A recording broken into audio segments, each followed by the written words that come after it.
We've taken a break from our British ketchup to work on our Irish spice bag season. Remember when we went all the way to Ireland just to try a spice bag? Well, today it was finally time to have our first pop at making our own. This seasoning was voted one of the top to go into Club Maniac Box 7, which means we needed it ready for shipping by August 1st. So even though we'd definitely done ample research, we were praying that this one wasn't going to be a pain in the arse. One of the things that really struck us with all the spice bags we tried in Ireland was it was definitely salt first. They were also all pretty heavy on garlic and, of course, God's Dandruff MSG. Whenever you're developing any new seasoning, it's essentially guesswork until the first tasting, and then you can adjust.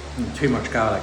Wow. Our first attempt was definitely a miss, but when we reined in that garlic, it really allowed all of the other flavours to come out and shine. Strong.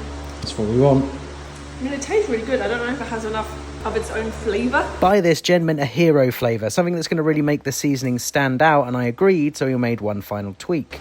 Now we need to test it. This is what we call road testing, where we take a product home and test it with some actual food the way it's supposed to be eaten. For this, purely for science, we had to make a spice bag. This basically required us to stir fry some onions and peppers in a pan before adding the chips and the seasoning, giving it another stir. And I've got to say, at this point, I was getting pretty excited as it looked almost exactly the same as the stuff that we'd had in Ireland.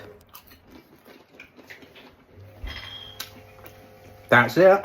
I'm right back there. Mate, we nailed that. All in all, the day had been a success. Now all we need is a label and to make 1,500 jars of the stuff.